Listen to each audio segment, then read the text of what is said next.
Yes, you're right. So the big daddy of training and development is the ADDIE. The ADDIE model, is that what you're talking about? Maybe, sir. Right. Sir, can I say? Sir, can I say? Yes, show you what ADDIE means. The ADDIE module is an acronym. The acronym stands for the different phases of training and development, and you rightly said before, during, and after are the different stages of the training program, right? So we are going to talk about the 5 pillars of the ADDIE module. Anyone can tell me what is the first pillar? What is the first acronym or first process that you have to go ahead with when you are designing a training and Assessment of training needs. assessment of training needs? Yes. Anything else? Yeah, analyze. Analysis. Yeah, Analysis. Yes, sir. Analysis, which is the first step towards training and development design. There is another process which ADDIE model is also defined as. What is it called? Anyone can tell me? Training and development design is also called as. Anyone there? Excuse me, Rijwanji. Yes. I would request everyone to put yourself on mute until you are asked to speak something, because there is background voice. Can you please help them in muting themselves, please, Ashwini? Yes, I cannot find it out here. That's why I requested. Ashwini, I am muting them, but they are opening that. This is what please, I would like to request all participants to mute themselves till the time that they would like to speak. So analysis basically is the first step towards the design of a training and development. And the next process of ADDIE model is called instructional design. I'm sure most of you know instructional design, right? Are you with me, gentlemen? Participants? Yes, yes. So analysis, what are the different processes of analysis? Can anyone share with me? Anyone here? What are the different steps of analysis? And what is it called? There is another name for analysis. Anyone can tell me? What is the name for analysis that we call? You said training and design, training and development design. Yes, but analysis we also call it another term. Evaluation. Need assessment. Analysis. There is something Need assessment. called TNA. Have you heard about TNA? Yes. What does TNA stand for? Training need analysis. Yeah. Training need assessment. Need assessment. Yes. The training need analysis, because you cannot provide training unless you really know why you are doing the training. What is the purpose of the training? Many a times, some organizations just do the training for the energy and entertainment and enthusiasm of their teams. But unless and until you have an objective in mind, you need to state the problem. That in some cases you have problem with the employees, they do not have the right skill set, or you need to set objectives and goals. The organization needs some objectives and goals that they need to set. What kind of objective and goals do you think need to be set for any organization? Anyone can give me some feedback?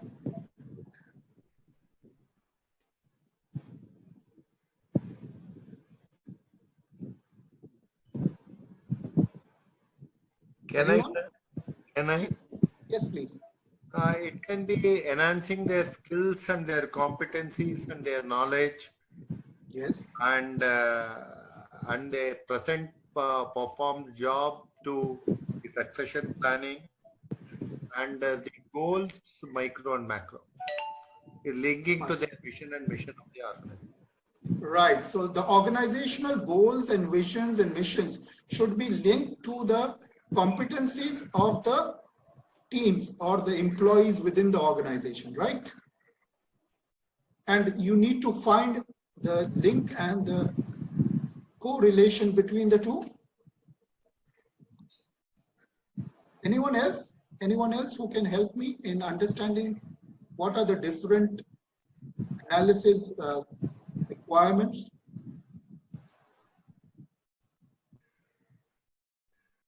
Learning environment. Why do we say learning environment? Yes, sorry. Anyone? Hello? You have mentioned here the learner characteristics. So Yes. the basic thing which I found that is the basic knowledge and skills, the language, the communication, motivation, and all these things are the part of the target audience's characteristic which has been mentioned here. So that is also very important while analyzing to start the training part. Yes, so if there is a gap between what is the competencies required and what are the current competencies of those employees, am I right? Correct, you are right. Right. And then the last step is the learning environment. What do you think about the learning environment? We talked about it in my earlier module also, I suppose.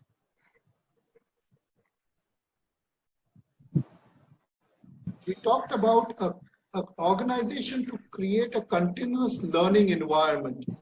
And why do you need that?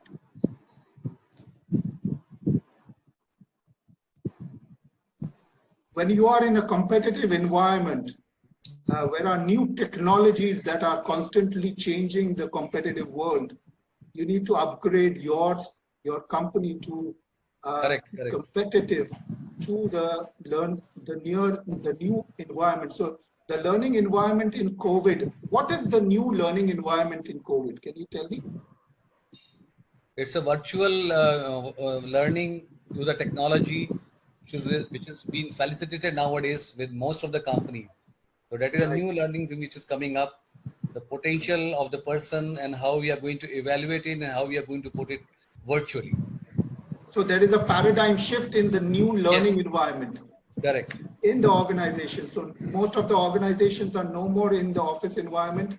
All work is being done online, work from home. So that is a paradigm shift that all companies have to do in their learning environment.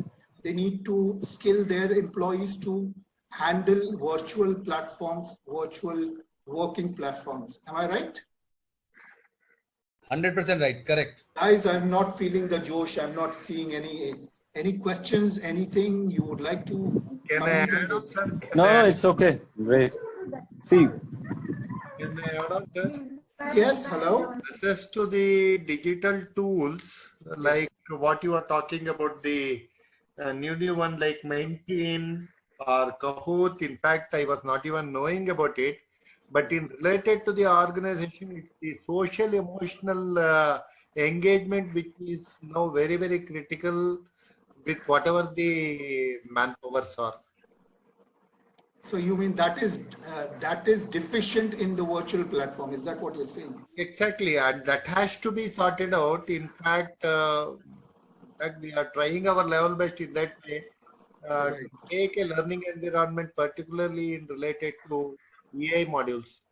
Right. I'm sure. Yes, because if you have certain advantages of the virtual platform, you also have its disadvantages. But because of the current scenario of the complexities of the environment, you are compelled to go on the virtual platform because you do not have any other option other than the virtual platform. Am I right?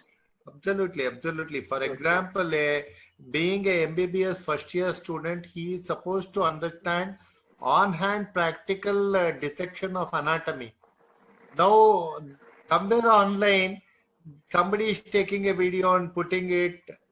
Practically, it becomes very, very tough for him. The touch and feel is really missing it. Right. So now we understand that analysis of the gap, the need for training is very essential before you go ahead with even going to the second step. So can anyone tell me what is the second step of this process? Anyone? Designing the things.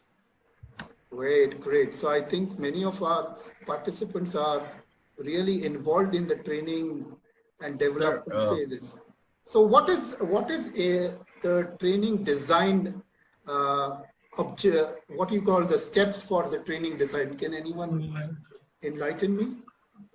Once the gap is understood between the current state and the state to be achieved, then there could be different methodologies which could be used in designing, like doing the surveys, conducting one-to-one interviews or one-to-many questionnaires kind of thing, and then put a structure into a place where the gap can be taken care by putting the required modules and all. So it's a, I would say, a phased manner design where you gather the data, put it up, again discuss with the audience or the students, and then refine your design and before you actually create delivery modules.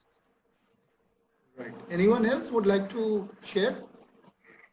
So the objectives, what are the learning objectives are there? It has to be very specific, and it has to be measurable. The actions has to be measurable that can enable the learners, the people are there to fulfill the entire goals.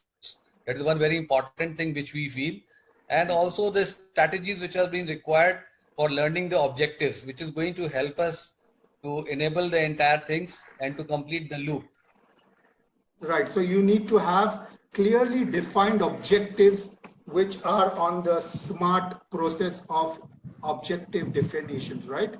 Correct. Which is specific, measurable, achievable, and time bound and realistic. Am I right? 100% right.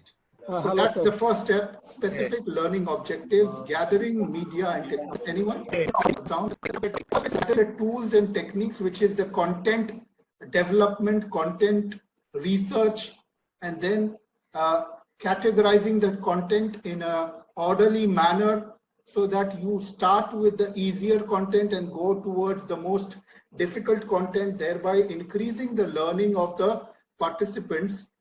Writing the lesson plan, which is the A to Z, from A to Z of how the complete training program will be conducted from day one to the last day of the training and so on, and creating various assessments. So as someone rightly said, there is a pre-training, there is a during training, and there is a post-training. So all these assessment processes will be put clearly outlined as to what will be the way to analyze or evaluate the training as the training goes in.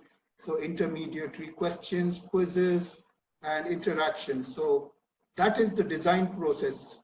Are you with me, gentlemen, participants? Anyone would like to put in any more feedback on this?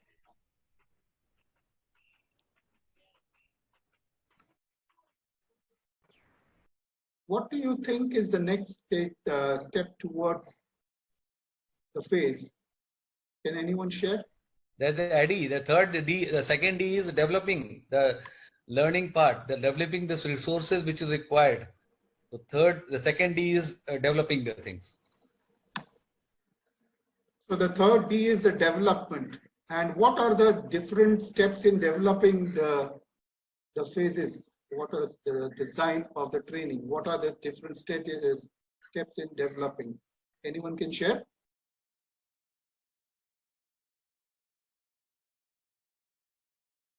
Hello.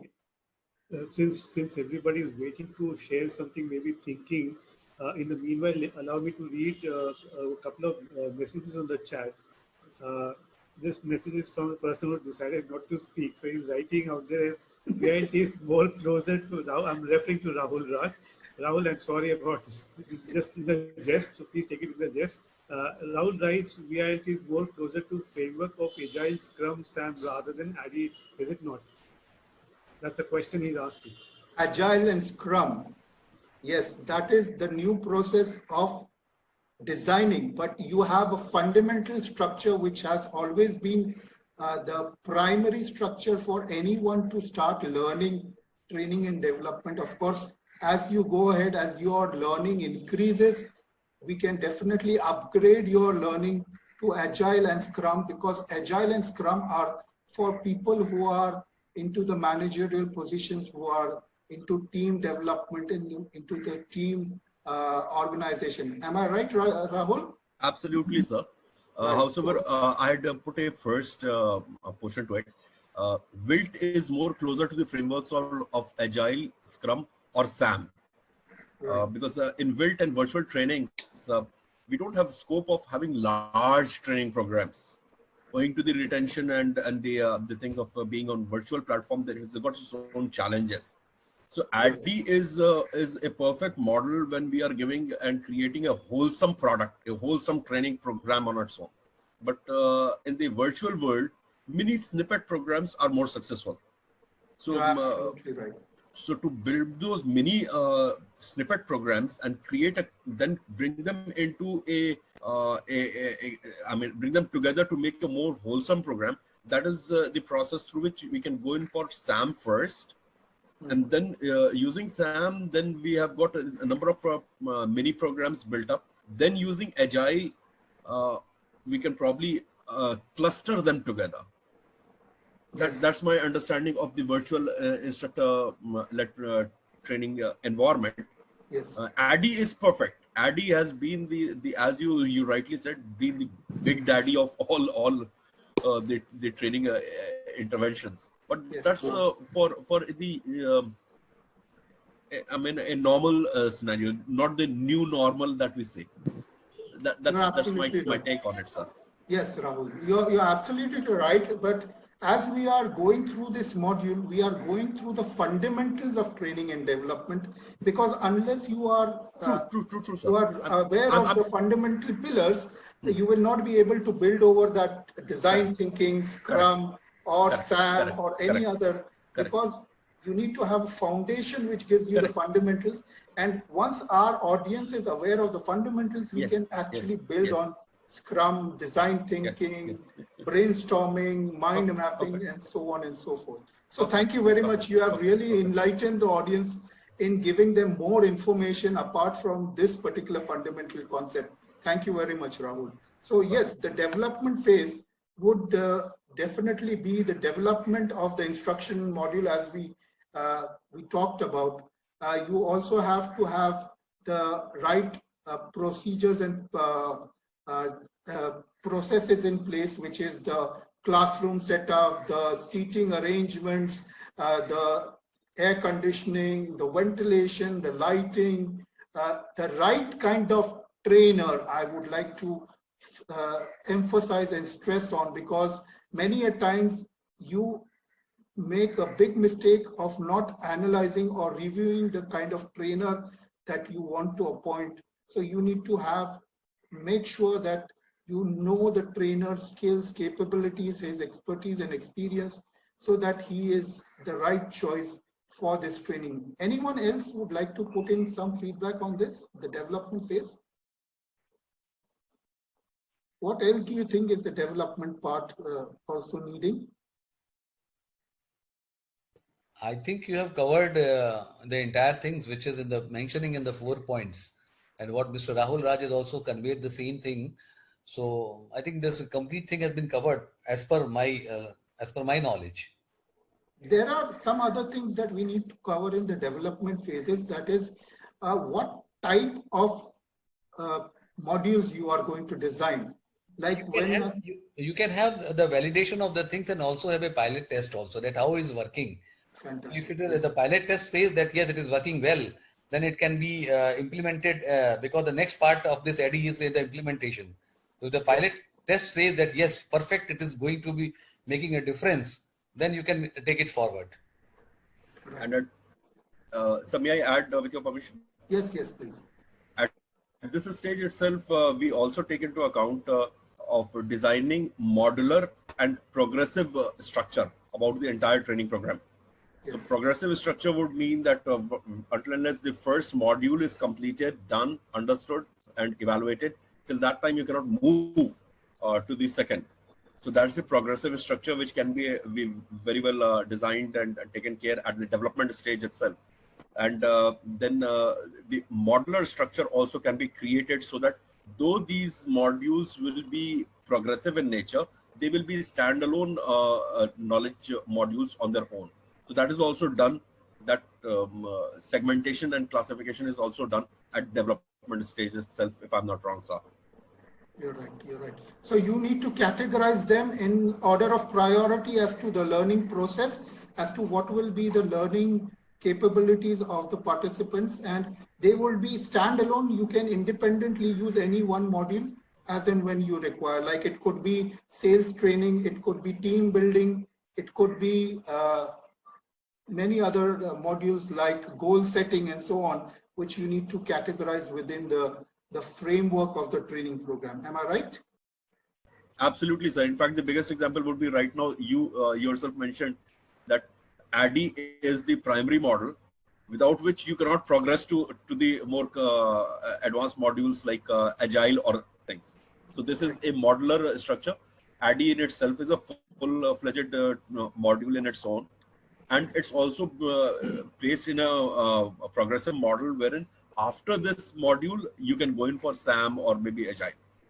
Fantastic.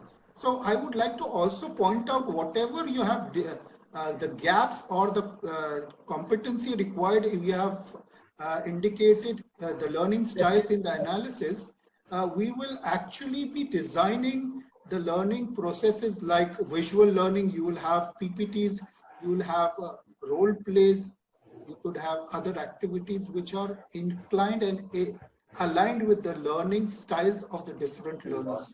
Are you there? Hello. Yes. Hello. We can also bring about some innovations or changes in the modules that can be incorporated. Right. So with the new normal, you need to incorporate new ways of learning. On the virtual platform, it would be different. In a classroom, it would be different. So there are different, as Rajesh mentioned, different learning styles. You need to design different modules and different activities to be aligned with the different learning styles of the participants. That is where the development phase will come into picture. We sometimes have to establish the variables, sir, maybe formal or informal way at certain junctures. Maybe a bit of experience, whatever I had with the training, somewhere we have to understand the variability factors, sometimes too formally, sometimes informally, probably based on the abilities and the core competencies of the participants there. Thank you very much, Guru Rajji. Thank you very much for your feedback. Really great. So that is where we are going to do the next phase, which very rightly many of them have clearly defined. It's the implementation phase. And this is where the core competency of the trainer is tested. Implementation is actually conducting the training program. So it is how the program is being conducted, how the training is being conducted, the processes, and the different steps of the training which we have put in the lesson plan will be implemented in the implementation phase. So anyone would like to share or give light on this implementation phase? Sir, I have named it as a QBD model, question-based discussion model, or QUIRKS, question which integrate and reinforce knowledge. Right. So these sort of small, whatever you told, the implementation may be through role plays or assessment tests, or it can be through PowerPoint presentations, it can be through knowledge sharing, it can be storytelling. There are whatever the ways based on, but keeping time as one of the important factors, implementation process has to be planned. Icebreakers. Fantastic. Fantastic. Guru Rajji, you have really covered all the topics that are needed as a trainer to be able to create an enthusiastic and participative training process. And I'm sure many of the trainers are aware that now we are moving from the lecture concept to the facilitation process, where you are not just delivering content and just giving them gyan, but you are asking questions, creating curiosity, creating a resource of learning by doing, which is so important in the current times, because people have really done away with the lecture and gyan process. That is why on the virtual platforms, we refrain from giving a lot of gyan. We would rather have your feedback and your participation, because we are in a two-way learning process. There might be things that I can learn from you and vice versa. So I'm sure Guru Rajji has explained that there are hundreds of facilitation processes. Am I right, Guru Rajji? But there is much to learn. That's why always I keep my books There is open. never an end to how much you can learn. Yes, you're on the same wavelength as me. You need to have a constant lifelong learning. So what is the next process after implementation? Come on, let's have the juice. Evaluation. Yes, evaluation. So if you do all these 4 processes and leave the training, how would you find yourself? Incomplete. Can you do these 4 steps and leave the training process? It would be incomplete process, sir. Fantastic. But many of Very confident. yes, you will not feel confident as a trainer. You will not have the confidence as to how you have done the training.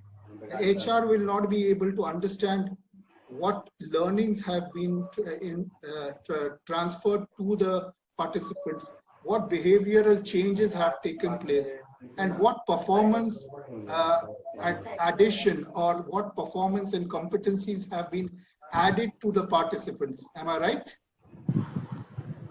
Yes. So what do you think are the different stages of evaluation? See, what I feel, related with evaluation part, right? Many a time we come with the different theories in the class, right?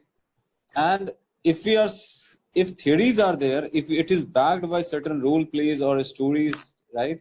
It helps the people to occupy or to understand that process.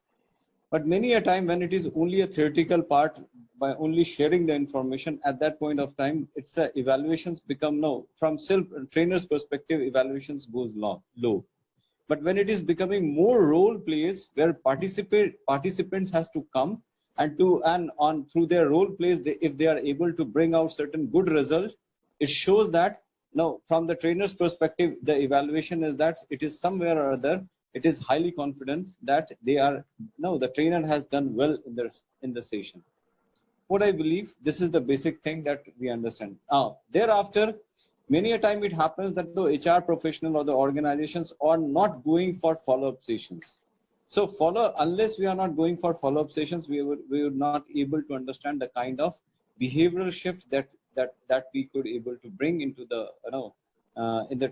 in trainees. So what I believe, evaluation is somewhere or other trainers could able to evaluate at that point of time that yes, he could able to bring some changes into the participants. Great. So you are talking from the trainer's perspective that he needs to understand whether he has imparted the training, and the HR needs to carry this forward after the training to make sure that whatever training has been done has been implemented and it has been imbibed in the behavior, the performance, and the competencies of the participants. Am I right? Exactly. So There should be coming from a trainer to the HR, right? So right, and this is there should be some follow-up sessions so that trainers could able to evaluate. Many a time it happens for 1 day session or 2 day session, or so many a time it is not possible to understand what kind of shift has been happened with the trainees. Anyone can enlighten us. There is a process for the trainers to evaluate. Can anyone share that? Anyone could That is enlighten us? Kirkpatrick model, sir. Great. So yes. See, most of the trainers are, how do I put it? It might become a little controversial. How many of the trainers are willing to go ahead and evaluate? So now this is coming from the HR. Okay, the right. training has ended. Give me the money. I am off. If you need another training, call me up or else मेरा दिमाग मत खाओ. 5,000 में क्या चाहते हो, 10,000 में क्या चाहते हो, 15,000 में क्या चाहते हो. That is the kind of approach. that we find in the training divisions. And Okay, when it comes to the HR is not very much inclined and to involve the trainer or the external training I'm talking about, not the internal training. Maybe they are more positive with the internals, but externals are blocked with certain pieces of data. right. They are employed for a specific, sharp shooters को जैसे हम लोग एक project देते हैं, सुपारी देते हैं, वैसे है सुपारी की ये दो और सबको जो है सो ये चीज आ जानी चाहिए. So, And then once you are done, you are out of the system. That is so you where mean the there entire is there is a disconnect between the trainer and the HR in this case? absolutely. So this evaluation, is it a priority with the L&D? That is the big If it question is mark. there, then only things matter. And if it is a priority, then at the time of analysis itself, we bring in the concept of Bloom's taxonomy. Yes. When we bring in the Bloom's taxonomy to identify and create the right kind of objectives, then Bloom's taxonomy in itself gives us the various tools, the right tools to be able to achieve that. And then if we go through the entire process and then we reach this evaluation phase, and then as Francis Lobos said, Kirkpatrick's evaluation model, it takes a lot of courage to go up to the fourth level and map it to the actual business bottom lines. Mapping a particular training with the actual bottom lines of the organization's financials, that takes a lot of courage, not only on the part of the trainer, but also on the part of the training division as such. And naturally, the top management, if they have so much of trust in the training division being capable of going ahead and bringing changes to the bottom line figures, then only things work. Or else evaluation ठीक है sir, एक feedback ले लेते हैं और फिर 20 दिन के बाद एक OJT कर लेंगे और फिर उसके बाद 3 महीने के बाद हम एक ये मंगवा लेंगे और 360 degree So there is peer review no मंगवा लेंगे या structure. फिर What you're saying is many companies Yes. don't have a structure in place to have a specific process to ensure that the trainings are clearly evaluated and there are marked return on investment or ROTI for this particular training, right? Hindustan में रोटी नहीं मिलती है साहब, Ah, training में तो नहीं मिलती है. that's what I'm saying. The return on training investment is not clearly defined and Correct. outlined, and now we can say that is the main gap in the analysis phase of the training. Can I say that? True.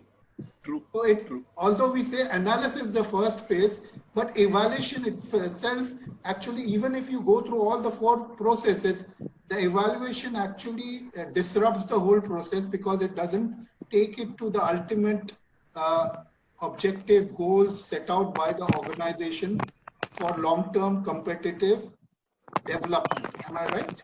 Absolutely. So thank you very much. Great feedback from the trainers, from the HR, and great sharing. So evaluation is the final process, as many said. That it needs to be Ridwan sir, I just want to add on here. Sorry. Luckily or unluckily, I have been with 2-3 corporates where it was a long-term engagement. It was not for a short-term engagement where a set band of people were given to me with an initial bit of whatever the evaluation pre-test we did it, but completely on one-to-one analysis or with NLP coaching and various other eclectic type of counseling was done, and individual assessments were analyzed, and the management were happy to take it, sir. Yes. That has been with luckily I had been with one automotive industry, and now presently handling 2 such big projects. Maybe I do agree with what Rahul told.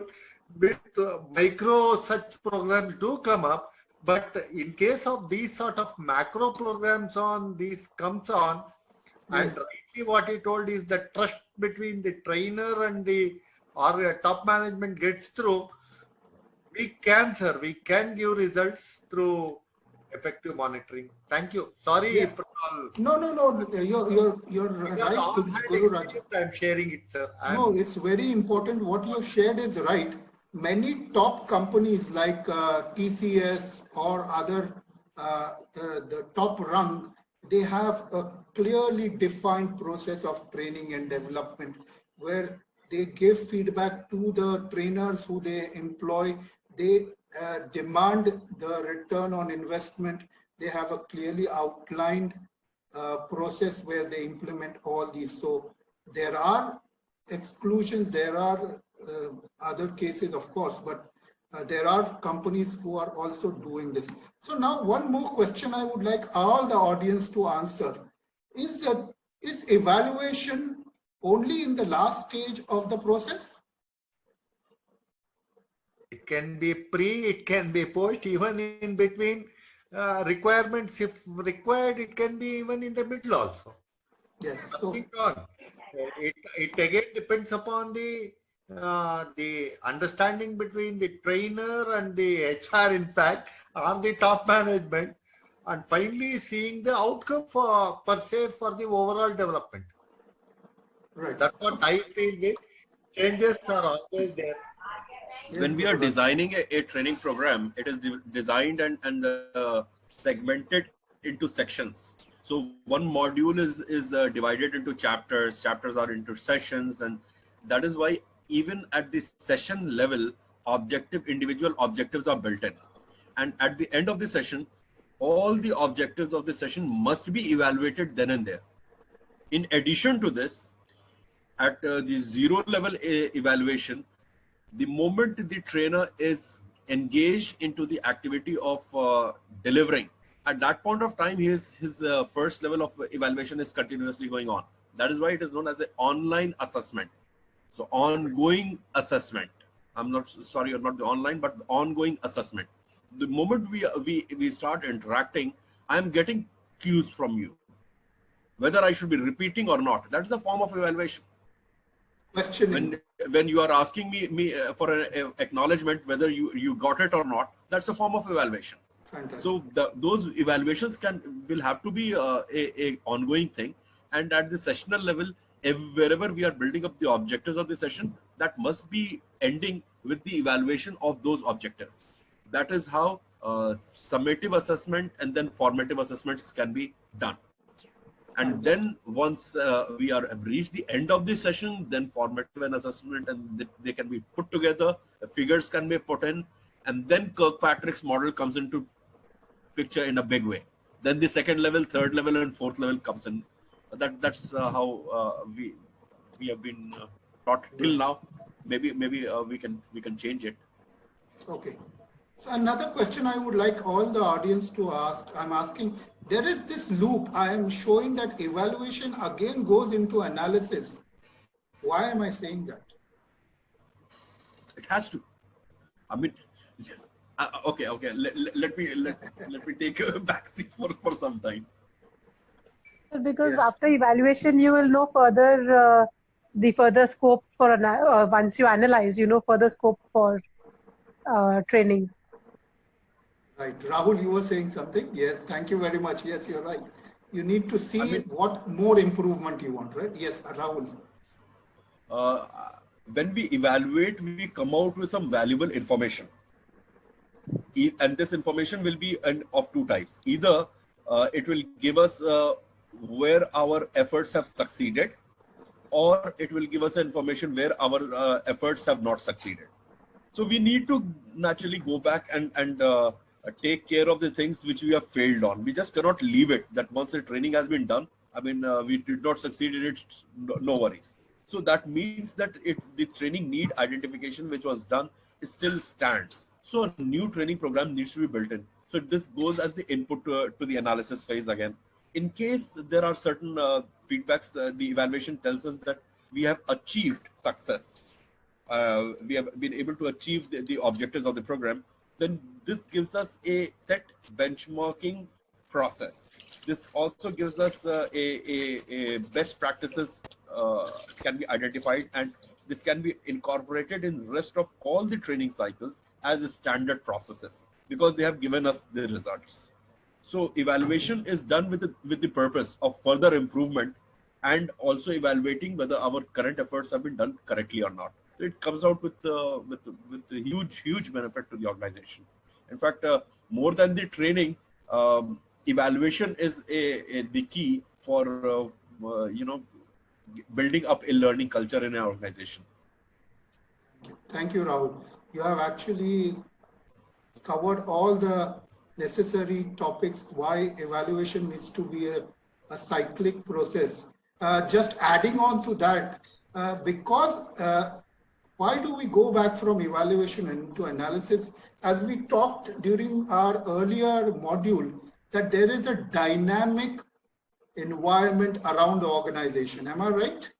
There is a dynamic external environment which is always challenging the organization. There is a changing scenario in the political, in the technological, in the manpower, in the skill sets that is constantly changing. So if I am skilling my people for the current process, I cannot rest assured that this is going to be a permanent skill set. I need to keep on analyzing and making more improvements and designing and improving my programs. Am I with you for participants? Hello? Rahul, do you think that is a good idea to think about? Rizwanji, can I make a comment, please? Yes, sir. My take on this is that as far as the evaluation is concerned, today when we talk of evaluation, yes, it has to be absolutely continuous evaluation. Okay, continuous evaluation in the sense that there will be several iterative cycles of evaluation which will be taking place right from first stage itself of the whole model. From the first phase itself, it will be taking place, and you need to take corrective action and preventive action as the training proceeds in terms of that. So that part of the summative evaluation will be done at the end, but maybe continuously you need to evaluate. And the other question is that you need to very much connect the evaluation with the planning again, and possibly with the whole cycle again. And that may be on that, whatever thing need to be corrected, we need to do. And the other thing is, yes, there are organizations, there are quite a number of organizations today where a very detailed type of study is done, a real evaluation is done, including the fifth stage of evaluation, namely based on the Jack Phillips model, which is there, of maybe looking at the ROI part. It is not, many organizations may not talk of it so much, but ground reality is in the organizations, it is very much done. You talked in terms of one organization, namely you talked of TCS. TCS does it, and possibly in the whole group of Tatas, that is very much followed, because that is one particular component in the Tata Business Excellence model, which they are doing as a part which is based on the Malcolm Baldrige model of excellence. And that way the excellence comes in. And that is not the only group. Today, large number of business groups and even organizations are adopting that type of practice. But maybe they don't talk of it. It is not publicized also or published also. But not that organizations are not doing it. It is not just the happiness sheets. At the same time, fact remains, there are many organizations where only happiness sheets are circulated at the end of that. And they feel that the evaluation is done and people pat on their own backs. Trainers are, everybody is happy. Trainers are happy, participants are happy, organization is happy with the happiness sheets. So that is the reality of the picture. One has to see, but the connect has to be there. It's absolutely mandatory that between the evaluation and the assessment and other stages, there has to be a connect. And that is being done in some companies. Good trainers, good training professionals, good L&D and talent development companies are doing it. Some others are not doing it, but that gap is there. We need to bridge that gap. Thank you. Thank you very much, Kamath sir. Kamath sir, I would like to compliment you and thank you for being a part of this program. Kamath sir is my professor in ISTD, and I would like to thank Kamath sir for being here. And it's a pleasure, and it's possibly not only that, it's for me, it's a learning exercise. Please, I am here as a participant. So but humble, I'll give my so views, humble, certainly. So humble of you. Thank you. Yeah, thank you. So thank you very much, participants, for creating an interactive session here. And now we are going to go into the exciting part of it. Like, we are going now into the